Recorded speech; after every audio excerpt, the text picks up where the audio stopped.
Untung ada Gojek. Semua pasti ada jalan.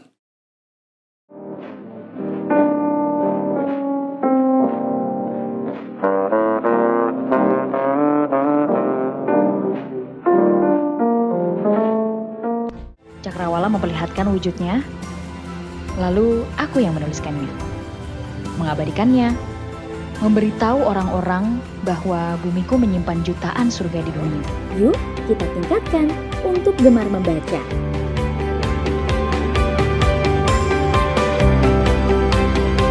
Jadi sekarang itu ada wakaf uang, bro. Wakaf uang adalah wakaf berupa uang yang diterima oleh nazir melalui bank syariah, dan salah satunya adalah BTN Syariah, yang akan dikelola secara produktif maupun diinvestasikan pada sektor produktif ataupun jasa yang bernilai produktif tinggi dan beresiko rendah. Dan hasil dari wakaf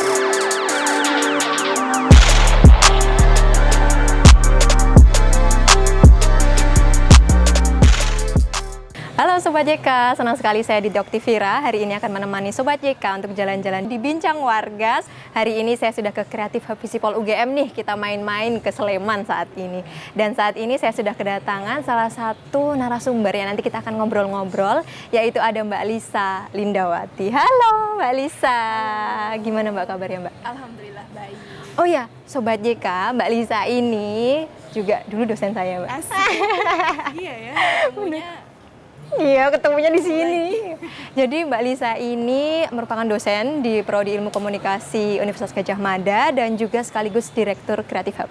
Betul ya. Ini part time jadi dosen, full time di Creative Hub nggak sih Mbak? kayaknya gitu sih. Lebih banyak di Creative Hub ya Mbak. Gimana sih Mbak perjalanan-perjalanan ketika di Creative Hub ini kan pasti dekat dengan digital, dekat juga dengan pemberdayaan masyarakat nggak sih Mbak? Jadi mungkin sedikit cerita ya. Saya manggilnya Oti atau apa nih? Ketahuan identitasnya. Monggo Mbak senyamannya aja. Iya, sampai lupa nama aslinya. Karena udah terlalu deket ya. Jadi Creative Hub ini kan merupakan salah satu unit di Visipol yang diberikan tanggung jawab gitu atau amanah begitu ya oleh fakultas untuk fungsi inkubasi bisnis, terutama untuk bisnis sosial.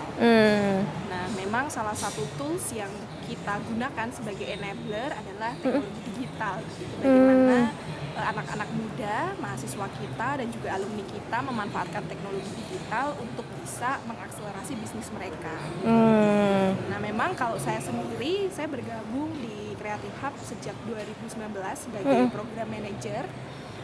Baru di tahun 2020 ya, kemudian kita bertukar posisi dengan direktur sebelumnya karena memang kesibukan yang lain begitu untuk menjadi managing director. Nah, sebenarnya kalau dari sisi background akademik ini hal yang baru ya, Bener ya banget. buat saya. Itu, Karena Mbak, kan ya. kita sama-sama orang komunikasi yang sebenarnya tidak banyak belajar tentang bisnis. Bener. Tetapi kalau untuk teknologi digital, oke lah kita juga mempelajari itu. Nah, jadi ini tantangan buat saya bagaimana kita bisa mengkombinasikan pengetahuan kita tentang digital dengan pendekatan bisnis. Gitu. Jadi imbang gitu ya Mbak. Oke Mbak, kalau kita ngomongin tentang teknologi digital, tentunya kan deket sama namanya digital lifestyle ya Mbak. Itu kan erat kaitannya sama modern lifestyle nggak sih Mbak? Kalau anak-anak zaman sekarang nyebutnya. Sebenarnya itu apa sih Mbak digital lifestyle Mbak? Gaya hidup ya kalau kita dalam term bahasa Indonesia, di mana memang itu menjadi sesuatu yang jadi keseharian. Iya. Nah, dan saya kira memang kalau kita bicara teknologi digital tuh mau nggak mau kali ya, mau nggak mau kita mengadopsi itu karena dunia sedang bergerak ke sana gitu. Dan kalau kita nggak mengadopsi itu maka kita bisa jadi ketinggalan. Iya. Dan menariknya kan sebenarnya kalau kita bicara DIY dan tentunya Kota Jogja ya yang jadi salah satu penyumbang dinamika di DIY ini kan kita tuh penetrasinya tuh tinggi banget kan. Oh iya, berapa sih Mbak itu Mbak? Mungkin di angka 76% ya Wow. masyarakat kita tuh sebenarnya sudah mengakses internet atau kemudian bisa terhubung ke dunia digital.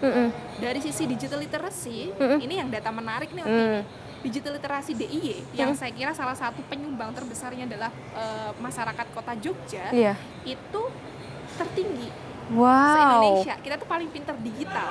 Oh gitu. Orang Jogja. Gitu. Begitu juga dengan pembangunan TIK-nya. Pemerintah kita kan punya ya alat ukur yang namanya indeks pembangunan TIK, di mana salah satunya diukur dari ya kecakapan kita, akses kita, infrastruktur kita begitu. Dan kita itu nomor 2 se-Indonesia. Tapi PR-nya memang Apa tuh Mbak?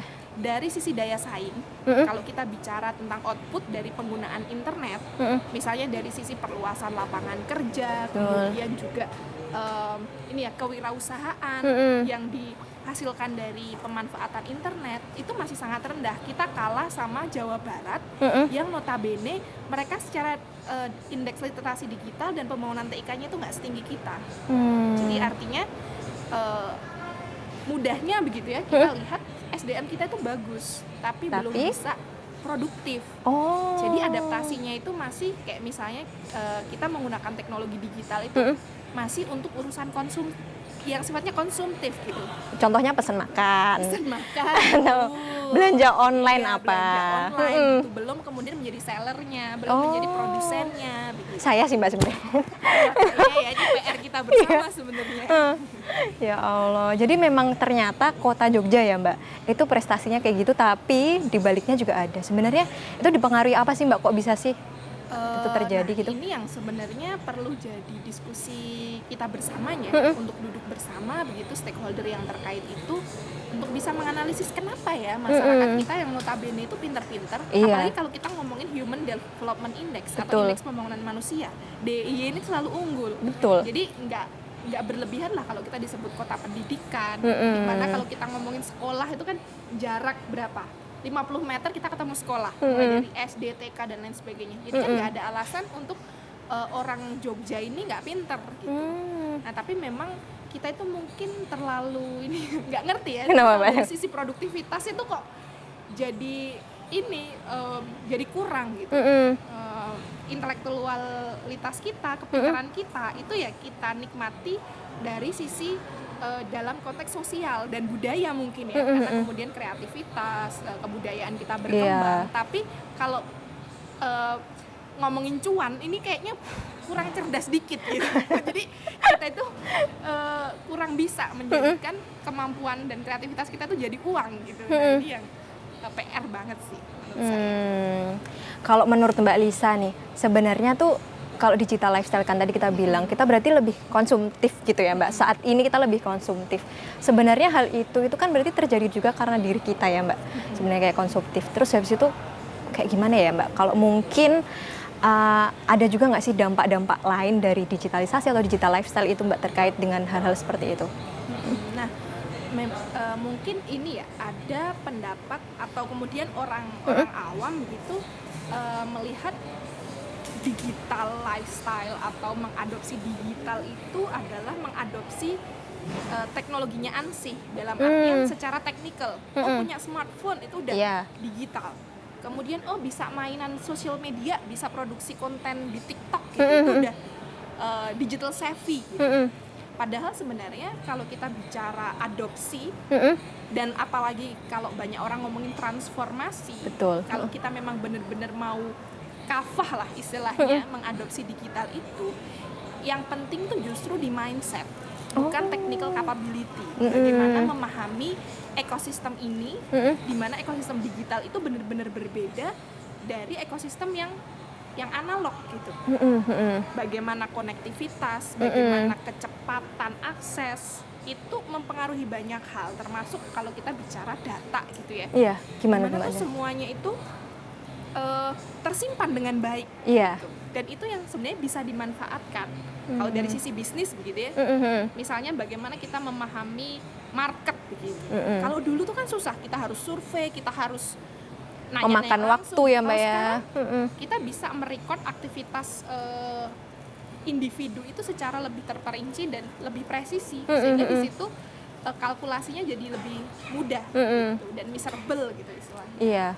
Nah ini yang mungkin di masyarakat kita yang notabene, karena kan kalau ngomongin digital literacy itu memang lebih banyak menekankan pada kemampuan teknikal gitu ya, kapabilitas ya akses ya, kemudian akses, terutama akses informasi, tapi memang belum mengukur soal bagaimana mindset itu bisa kemudian mentransformasi kita secara lebih utuh dan bisa memanfaatkan itu secara lebih optimal. Sebenarnya mindset yang tadi Mbak Lisa sampaikan itu tuh mindset yang seperti apa sih Mbak, yang idealnya itu dimiliki oleh misal teman-teman Sobat JK nih, warga kota JK semua gitu, gimana? Nah, memang ini ya, kalau kita bicara mindset berarti diawali dengan memahami digital ekosistem itu kayak apa sih sebenarnya. Gitu. Tadi ya saya sempat sebut soal konektivitas. Digital itu memungkinkan semua orang itu terkoneksi. Kemudian di situ tidak lagi ada batasan ruang dan waktu. Betul. Gitu. Nah, kemudian apalagi selain konektivitas, kecepatan. Iya. Bahwa kita sebenarnya bisa melakukan interaksi dengan cepat. Ada beberapa prinsip seperti itu. Nah, bagaimana kita menyikapi hal tersebut? Apakah kita itu sudah memanfaatkan konektivitas itu dengan baik? Gitu. Misalnya sesederhana ini ya, biar contohnya lebih konkret gitu. Selama pandemi, kan dulu tuh kan siapa sih yang kenal Zoom? Nggak ada. Gitu. Dan kalau kemudian kita harus meeting dengan misalnya mitra dari Jakarta, kita itu harus pesen tiket, naik pesawat, kemudian datang padahal di sana meeting cuma 2 jam. Iya. Cost-nya ya Mbak ya yang jelas ya. Cost-nya tinggi, gitu kan. Kemudian pandemi mengenalkan kita pada banyak aplikasi yang memungkinkan kita itu terkoneksi tanpa harus berpindah tempat. Betul. Nah, ini kan kalau saya ya ngobrol sama teman-teman itu ngerasa kayak bodoh banget ya kita dulu gitu. Mau rapat 1 jam aja sama orang Jakarta, itu harus ke Jakarta. Itu tuh nggak make sense. Secara bisnis rugi nggak sih Mbak lama-lama gitu gitu ya? Nah, kemudian ketika kemudian masuk ke pandemi dan ternyata itu banyak hal yang bisa kita lakukan tanpa mereduksi substansi ya. Kalau kita bicara efektivitas, ya kalau ngomongin interaksi sosial nanti dulu lah ya. Kemudian, nah ternyata bisa gitu, kita melakukannya dengan lebih efektif dan ternyata rapat atau meeting dengan aplikasi Zoom itu justru lebih to the point. Gitu. Kalau offline kan kita warming up-nya tuh lebih lama. Betul. Bisa setengah jam tuh kita cuma chit-chat nggak penting. Kemudian ya tanya kabar, say hello dan gitu-gitu. Kemudian baru meetingnya. Habis itu after meeting kita masih harus mengkondisikan situasi sosial, relasi sosialnya gitu kan. Nah dan itu ternyata sebenarnya kita membuang banyak resources lah ya. Nah pertanyaannya adalah ketika kita sekarang sudah kembali normal, ya next normal lah ya, nggak bisa dibilang normal juga, kita gimana tuh menyikapi itu? Apakah kemudian kita kembali ke yang dulu? Rasanya nggak pingin Mbak, tapi gimana ya? Atau kemudian kita menyadari bahwa ini memang dunia baru ini loh, gitu. Bisa lo meeting. Nah ada banyak yang saya kira kadang-kadang orang tetap ya kan ini udah kita bisa ketemu, ya udah kita offline aja ketemuannya. Ya boleh gitu. Ada mungkin hal-hal yang lebih terdeliver gitu. Tapi ketika kita meninggalkan online yang sebenarnya sudah terbukti efektivitasnya, nah itu yang menurut saya agak kurang tepat. Nah, akhirnya kalau kita bicara kalau memang punya digital mindset, ya itu sebenarnya pandemi kemarin itu potensial lah untuk membentuk mindset itu bahwa ternyata ada efektivitas yang ditawarkan oleh media baru ini. Ya itu mari kita adopsi dengan efektif, mari kita kombinasikan dengan mungkin culture yang sebelumnya ada gitu kan, tetapi juga tetap memperhatikan efektivitas gitu. Jadi nggak langsung ini kan udah normal lagi, kita nggak usah pakai zoom-zooman lah gitu. Nah itu juga saya kira kurang tepat kan dalam menerapkan dalam menyikapi ekosistem digital. Iya, ibaratnya udah ada yang gampang, kenapa balik susah lagi ya Mbak? Gitu nggak sih Mbak? Dari masa kita kemarin udah menderita ya, istilahnya menderita ketika pandemi harus belajar Zoom, kemudian nanti balik lagi ke yang normal, nggak mau lagi ngikutin Zoom dan teknologi digital seperti itu. Kemudian Mbak, tadi kalau kita ngomongin interaksi sosial Mbak, sebenarnya ini dampaknya tuh gimana sih Mbak dari adanya teknologi digital, kemudian kemarin pandemi juga kita kan serba pakai HP, semuanya serba online dan sebagainya, itu tuh berdampak nggak sih Mbak sama interaksi sosial ini? Tentunya kalau ditanya berdampak pasti ya berdampak. Saya sedikit cerita riset kami yang terakhir. Iya.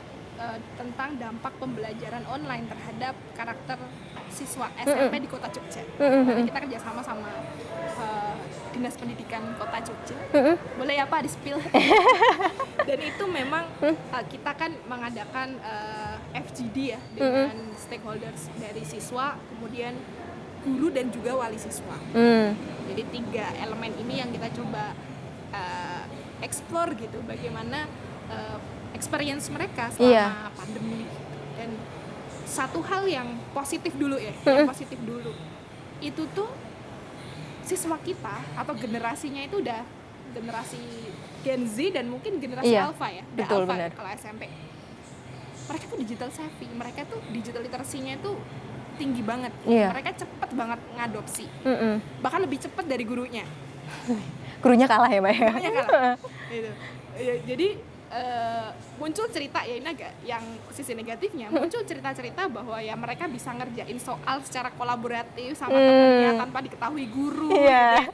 Terus mereka bahkan bisa nemu aplikasi-aplikasi untuk mengerjakan soal matematika secara otomatis gitu. Itu cerita-cerita yang menarik menurut saya. Di satu sisi apa ya mungkin itu jadi kayak kualitas pendidikan kita jadi ini ya tergadaikan di situ. Tapi di sisi lain kita lihat dong skillnya mereka kayak apa. Adaptasinya ya Mbak ya, cepet banget.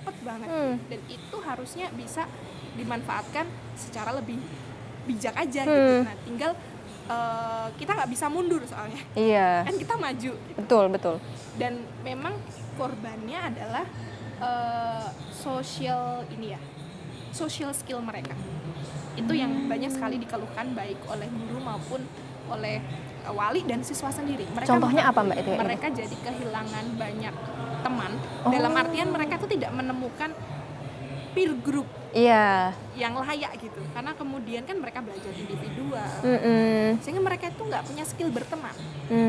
Kecenderungannya jadi mereka tuh kesulitan untuk berinteraksi dengan orang lain. Bahasa Inggrisnya nggak punya konco guyon ya Mbak ya? Iya betul. Jadi itu nggak ada. Karena ketemunya kan cuma di WhatsApp, Iya. paling di Zoom. Itu agak PR juga ketika kemudian mereka tumbuh dewasa, kemudian kehilangan momentum mereka membentuk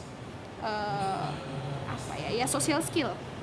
Dan itu yang memang kita perlu dekati dengan sesuatu yang baru gitu, tanpa kemudian menafikan atau kemudian menghitam putihkan teknologi. Teknologi buruk jadi harus ditinggalin, nggak bisa kayaknya. Nggak bisa mundur ke sana. Gimana mengkombinasi? Oke. Baik Mbak Lisa, sebentar kita break dulu. Oke. Baik, tadi kita sudah ngobrol cukup banyak ya Mbak Lisa ya tentang digital literasi, kemudian juga digital life dan sebagainya. Nah, kali ini kita nggak akan sendiri Mbak, kita akan berdua. Kita akan kedatangan lagi satu orang, saya bilang alumni cum laude Creative Hub. Jadi ada Mas Gilman Afaza Hakim. Halo Mas Gilman. Halo. Apa kabar semuanya? Sehat. Wah, ketemu lagi. Mantap. Gimana Mas Gilman kabarnya? Alhamdulillah sehat. Habis jalan-jalan kemana sih Mas tadi ini Mas? Habis ngurusin apa sih? Sibuk banget ya ini Mas Gilman ini memang bener. Nah itulah. Gimana? Sekarang lagi banyak kesibukannya bareng sama teman-teman lagi ngerintis beberapa usaha yang mungkin dulu Mbak Lisa mengikutinya lah. Sekarang lagi semangat-semangatnya jadi agak sibuk akhir-akhir ini. Waduh, udah CEO beneran? belum. Iya CEO beneran ya Mas. Mas Gilman, sebenarnya tadi kan kita udah ngobrol banyak sama Mbak Lisa tentang digital lifestyle gimana. Mas Gilman ini kan apa ya Mas? Yang udah praktek, yang udah jatuh bangun di lapangan kayak gimana sih sama saya bilangnya apa ya Mas? Kalau startup ya udah nggak startup deh Mas.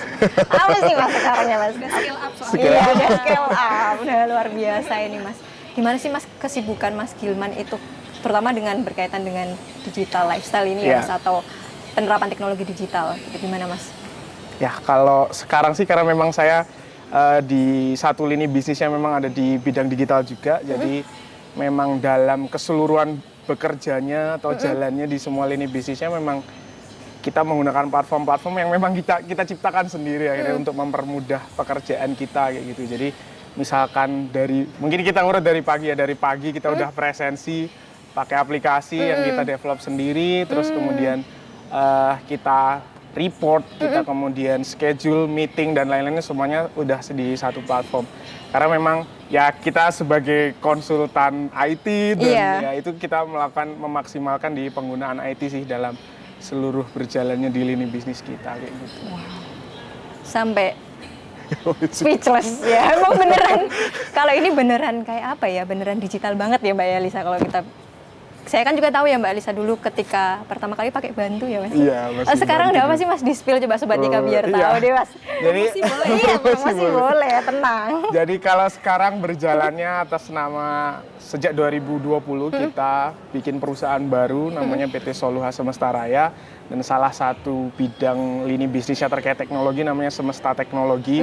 Jadi karena cakupannya sudah alhamdulillah cukup lebih besar sekarang. Jadi kita untuk di bidang IT-nya fokusnya di Semesta Teknologi ini yang kemudian nge-support ke lini bisnis lain. Lini bisnis lainnya ada berapa ya? Wah, sampai nggak kehitung. Ya Allah. Ada 4. Bener kalau cum laude ya? Iya, cum laude bener deh nggak kehitung. Ada 4, ada di bidang tourism, ada di bidang agrobisnis, ada di bidang konstruksi, sama satu lagi di bidang kreatif, di bidang agensi kreatif. Dan semuanya itu kita berjalannya ruhnya di teknologinya itu Mbak, si Semesta Teknologinya ini. Bangga nggak Mbak Lisa? Waduh, belum. Kalau lihat Gilman tuh pokoknya merasa, oh iya Ihab itu emang beneran harus ada. Gitu. Ini alasan siapa harus ada ya Mbak ya? Pengennya sih duplikasi Gilman sebanyak-banyaknya sih. Iya. 1000 bayang Mas, biar kemana-mana ada tuh loh Mas. Aduh, Biar masih bisa belajar. Iya. Alhamdulillah banget. Nah, Mas Gilman tadi kan pasti ruhnya teknologi nih Mas. Kalau Mas Gilman sendiri nih memandang gimana sih saat ini teknologi digital, terutama di kota Jogja ya Mas, kan tadi sempat juga ada di kota Jogja, itu kayak gimana sih Mas? Ya kalau memandangnya kayaknya semua orang sekarang udah tergantung sama digital ya Mbak ya.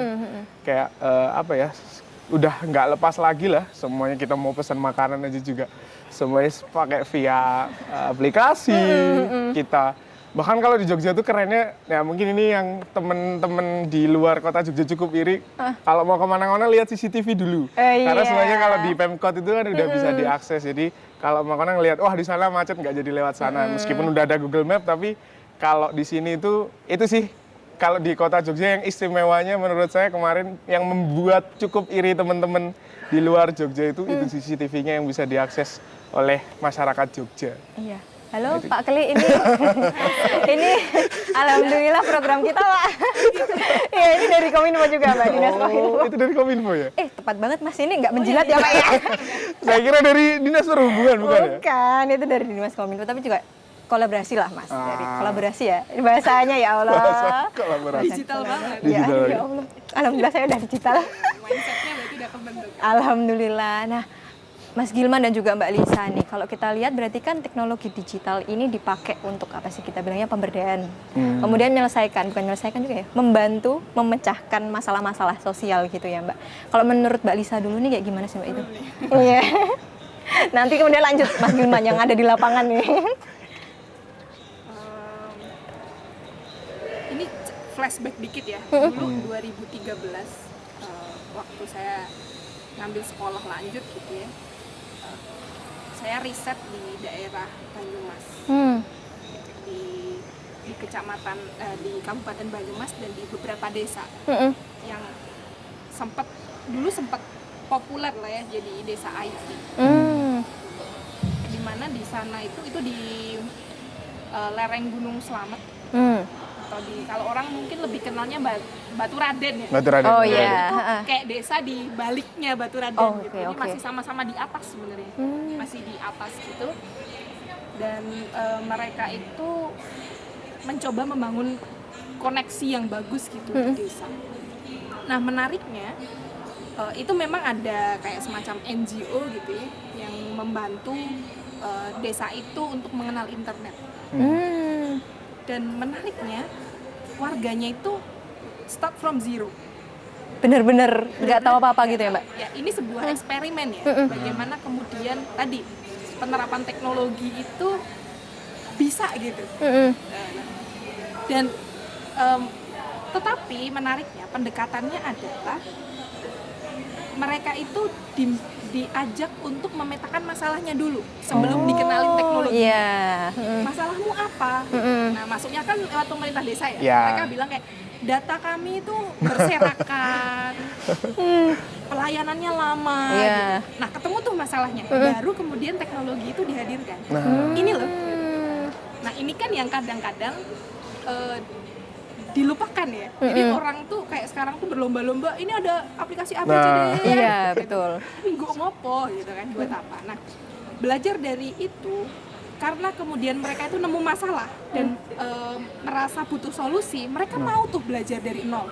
Bahkan perangkat desanya komputer aja nggak kenal.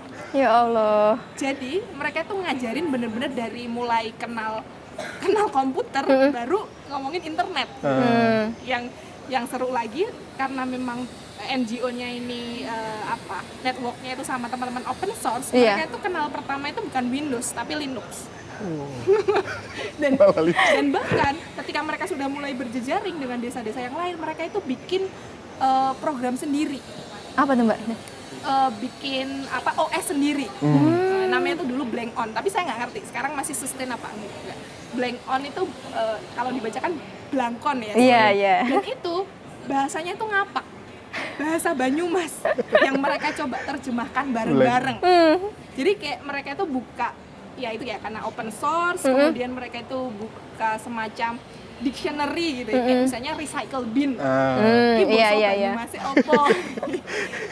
Itu contoh Dengan kearifan lokal gitu ya, Mbak. Dan ternyata pendekatan yang seperti itu membuat mereka itu merasa menemukan teknologi yang tepat untuk mereka, dan akhirnya mereka bisa berakselerasi dengan itu. Dan ya waktu tahun 2013 itu kan ya kita masih belum terlalu advance lah ya. Iya, betul. Sesederhana mereka itu mengembangkan blok desa. Satu sistem informasi desa untuk administrasi, kemudian yang kedua itu blok desa yang isinya itu menawarkan promo-promo produk mereka dan juga potensi lokal mereka. Dan itu ternyata membuat mereka itu ini ya dari sisi masyarakat itu bersemangat, oh desaku tuh punya ini ya, desaku tuh punya itu. Sesederhana mereka diajari nulis. Ya, nah dari situ kalau saya sih optimis ya bahwa sebenarnya teknologi ini itu bisa melakukan banyak hal. Iya. Orang desa aja bisa, yang bukan dalam artian kemudian membedakan antara orang desa dan kota ya, tapi nggak bisa dipungkiri bahwa ketimpangan akses, ketimpangan infrastruktur itu masih terjadi. Betul. Antara desa dengan kota. Kota yang notabene itu konektivitasnya lebih tinggi, harusnya kan lebih akseleratif. Nah, PR-nya itu tadi, bagaimana kemudian kita tidak hanya konsumtif ya. Betul. Nah, gitu kan kalau ngomong sama Tanya ke produsennya. Karena kemudian kita nggak hanya bisa itu tadi pesan makanan dan lain sebagainya, tapi mengubah kemampuan kita tuh jadi sesuatu yang lebih industri. Ceritanya ya Allah. Itu padahal udah 2013 ya Mbak ya. Iya. Kalau Mas Gilman ini kan baru-baru aja nih Mas. Baru-baru. Masnya belum 2013 ya Mas. Masih ngapain Mas dulu 2013 Mas? Si SMA. Kelihatan nih umurnya berapa. Kuliahnya tahun berapa nih Mbak Lisa? Gimana Mas Gilman kalau dari Mas Gilman sendiri? Hampir mirip ya ceritanya sama Mbak Lisa. Mungkin kalau kita zaman kita kuliah udah awam lah, maksudnya udah sangat-sangat benar-benar terbiasa menggunakan produk-produk teknologi. Ya hampir sederhananya Google Drive atau sebut merek ini ya, hal-hal yang mungkin memudahkan kita dalam dulu waktu kuliah. Iya. Drive. Karena kita bisa mengerjakan pekerjaan bareng, bisa bersifatnya kolaboratif. Tapi ternyata di 2022 penggunaan teknologi seperti itu ternyata belum bisa digunakan oleh masyarakat yang mungkin belum terjangkau. Nah, ini mungkin cerita menarik juga karena memang saya dan teman-teman di Soluha itu bergerak di bidang tourism. Jadi kita hari ini ada 17 titik di seluruh Indonesia. Ada salah satu titik yang saya nggak bisa bilang itu desa banget atau tertinggal, tapi udah lumayan. Di satu titik itu sudah ada pengelolaan pariwisata, tapi ya konvensional gitu. Akhirnya kita datang masuk melakukan penyadaran dan yaitu kalau mengedukasi terlalu inilah. Kita belajar bareng-bareng untuk harusnya teknologi itu bisa lebih dimanfaatkan. Sesederhana pemanfaatan Google Spreadsheet, akhirnya kita belajar bareng-bareng sama masyarakat. Ini loh manfaatnya kalau nanti semua orang bisa nginput data harian berapa pengunjung yang datang, berapa pengeluaran, budgeting dan lain-lain, semuanya orang bisa masuk dengan berkolaborasi menggunakan Google Spreadsheet, itu akan mempermudah pekerjaan dan bisa membantu kemudian si destinasi wisatanya ini untuk bisa tumbuh kayak gitu. Jadi kalau dibilang apakah terus kemudian bisa mengurai permasalahan sosial mungkin di tingkat paling bawah, itu benar-benar sangat membantu sekali sih ya. Minusnya mungkin masyarakat di kalangan, mohon maaf, di bawah itu masih perlu terkait pengetahuan di bidang teknologinya itu memang perlu lebih genjot lagi sih biar kemudian teknologi benar-benar bisa membantu permasalahan-permasalahan mereka. Oke. Berarti Mbak Lisa dan juga Mas Gilman nih kan berarti tadi kita udah ngomongin tentang permasalahan sosial dan sebagainya. Kalau di kota ini kan Mbak, utamanya kota Jogja pasti kan ada permasalahan kayak kesejahteraan sosial. Sekarang yang lagi lagi itu tentang sampah, ada juga tentang pekerjaan, lapangan pekerjaan dan sebagainya. Itu kalau dari pandangan Mbak Lisa dan juga Mas Gilman itu kayak gimana sih Mbak? Monggo. Mau Mbak Lisa apa Mas Gilman dulu? Nah, saya kira memang ini ya, kita harus bisa dekat dengan permasalahan real dan kemudian juga mampu melakukan pengamatan dan Gimana tuh Mbak? memetakan sebenarnya masalah yang paling fundamental apa sih? Ya misalnya tadi masalah-masalah yang kasat mata ya tadi sempat sampah, kemudian kesejahteraan. Sebenarnya kan kalau kita ngomongin Jogja itu ini ya, PR kemiskinan masih Betul. jadi yang utama dan berbagai program sebenarnya udah dilakukan tapi efektivitasnya belum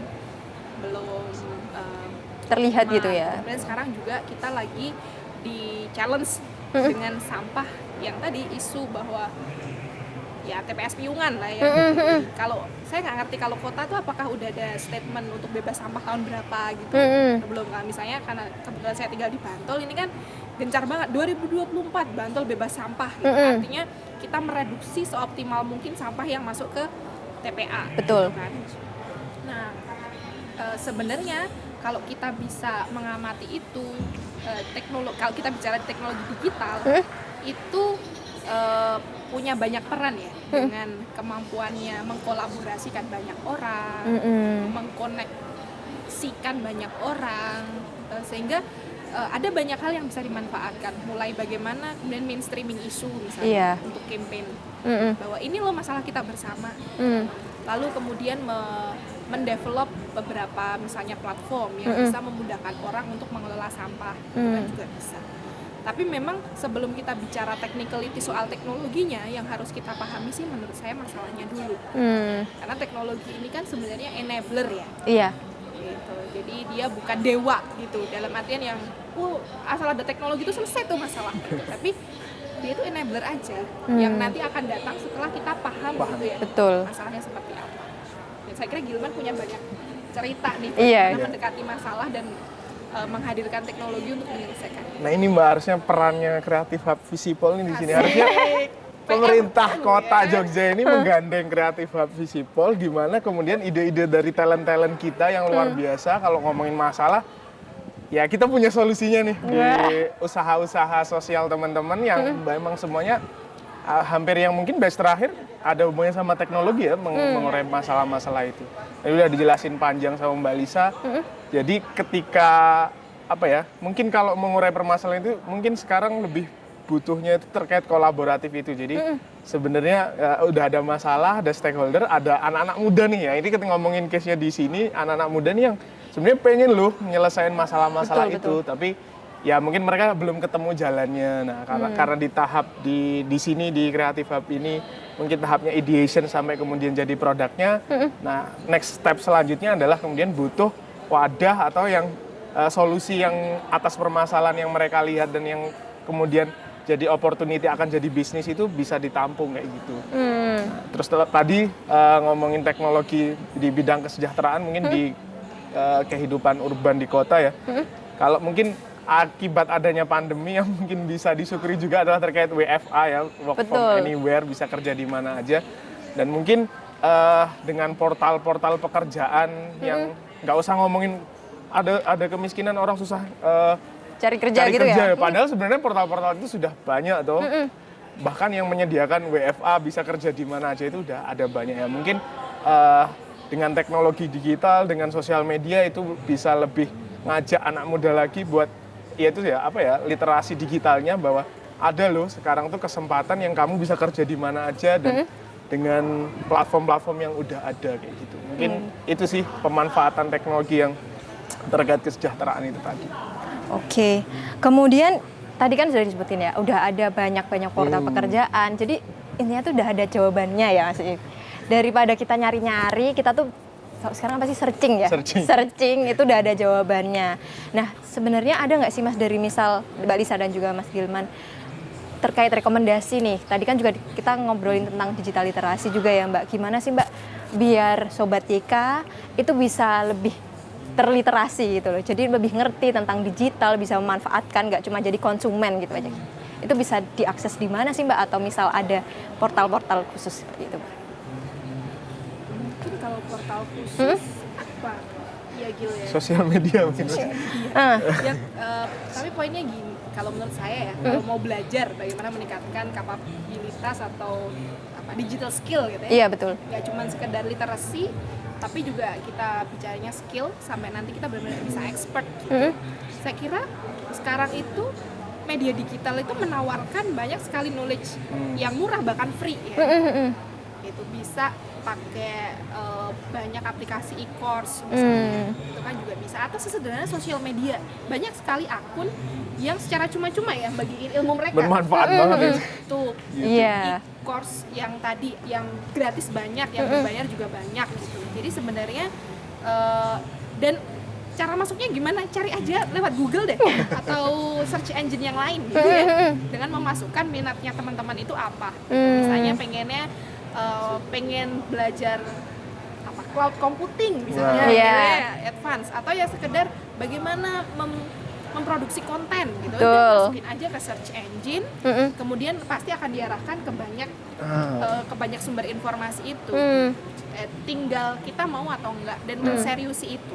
Dan di situ memang kalau kita bicara skill untuk mencari informasi itu juga butuh ya. Jadi, informasi yang kita butuhkan itu butuh skill, untuk mencarinya itu juga butuh memang. Bagaimana kita memilih keyword, bagaimana kita menelusur, seberapa dalam kita bisa menelusur, itu juga memang butuh skill yang itu saya kira akan terlatih ketika teman-teman lebih sering. Dan sebenarnya kita tuh bisa sangat terbantu dengan algoritma kan, algoritma sosial media. Betul. Kita ngomong gini aja nanti bisa masuk ya Mbak ya. Betul. Yang itu dalam konteks meningkatkan skill itu sangat membantu. Nah, sehingga kita akan diberikan suggestion yang memang sesuai dengan preferensi kita. Jadi nggak ada lah alasan ya sebenarnya kita nggak bisa belajar atau nggak meningkatkan skill. Rugi aja deh kalau saya bilang gitu. Karena semuanya informasi, knowledge, ya itu bisa dari mana aja, dan itu hampir 0 rupiah. Modal kuota aja. Benar, nggak 0 rupiah juga ya, tapi hampir ya. Modal kuota. Jangan lupa ada wifi juga. Gratis. Gratis di mana-mana. Ini kota Jogja fasilitasnya luar biasa. Kalau dari Mas Gilman sendiri kayak gimana? Mungkin nambahin dari Mbak Alisa setelah mencari informasi, ini pengalaman saya juga. Jadi ketika bahkan apa yang saya kerjakan sekarang beda banget kan, jauh dari apa yang saya pelajari di bangku kuliah dulu. Step selanjutnya setelah mencari informasi, kalau menurut saya, nah ini istimewanya Jogja itu adalah banyak banget nih Mbak komunitas-komunitas yang mungkin bisa sesuai dengan hobi kita atau skill kita. Kita mau belajar apa sih? Di Jogja itu ada banyak banget yang seperti saya selalu menganalogikan kayak, ya kalau kita mau dapat ikan lele ya mancingnya di tempatnya kolam lele gitu. Mau dapat ikan nila ya di kolam lele. Nah, kolam-kolam di Jogja ini banyak banget. Jadi mungkin setelah tadi mencari informasi di mana, nah itu biar kita men-trigger diri kita sendiri, terus kita lebih semangat lagi buat ya mengejar apa yang kita inginkan, ya itu sih gabung ke komunitas yang kemudian bisa tumbuh bareng teman-teman yang lain. Itu selain nambah koneksi, nambah temen, ya mungkin nambah peluang bisa di situ sih. Ini pengalaman dan mungkin itu yang teman-teman saya lakukan juga. Oke. Baik, sebelum kita menutup nih podcast hari ini, ada nggak Mbak satu statement terakhir atau mungkin Mbak kayak yang ingin Mbak Lisa sampaikan sama Mas Gilman sampaikan gitu loh ke teman-teman di sini Sobat JK? Kalau saya sih kuncinya belajar ya. dan belajar adalah never ending proses. Betul. Kita itu sekarang di dunia yang bergerak dengan sangat cepat. Perkembangannya sangat luar biasa. Kalau untuk bisa beradaptasi dan survive dan apalagi pengen sukses di era yang serba cepat ini, maka kita juga harus bisa berjalan dengan cepat. Nah, salah satu daya dorongnya apa? Daya dorongnya adalah informasi dan pengetahuan. Jadi kalau boleh berpesan gitu ya untuk teman-teman Sobat YK ya, itu jangan lelah untuk belajar, dan kita bisa belajar dari mana aja. Belajar dalam arti nggak harus dalam konteks sekolah formal gitu ya. Betul. Tapi kita bisa belajar dari tadi sumber-sumber digital, di media digital kita bisa belajar banyak hal, dari komunitas, Betul. dari peer kita, dari interaksi sosial kita, dari observasi lingkungan sekitar kita, sehingga kita lebih peka dengan masalah yang terjadi di sekitar kita, dan kita juga terdorong untuk bergerak dan melakukan sesuatu di situ, sehingga kita bisa berkontribusi untuk masyarakat kita, dan tentunya itu juga akan meningkatkan kualitas dari pribadi kita dan juga kualitas peradaban kita gitu ya, atau kehidupan kita secara luas. Kalau dari Mas Gilman? Kalau dari saya mungkin ini ya, teknologi itu ibarat pisau yang punya dua mata, jadi kalau bisa dimanfaatkan dengan baik juga akan bermanfaat, tapi juga ada sisi negatifnya juga. Jadi mungkin pesannya tetap harus bijak dalam menggunakan teknologi, dalam derasnya arus informasi seperti sekarang ini. Karena biasanya kita nggak kerasa gatel gitu, 4 jam scrolling. Nah, kita bisa punya masalah di situ ketika kita tidak menggunakannya dengan bijak. Jadi harapannya dengan kita sudah sangat tergantung dengan teknologi ini, kita sudah menerima banyak informasi, kita bisa bijak dalam menggunakan dan mengelolanya. Itu saja. Itu aja. Baik Sobat JK, terima kasih sudah bergabung bersama kami di Bincang Warga. Sampai jumpa di kesempatan yang lain. Dadah! Dadah!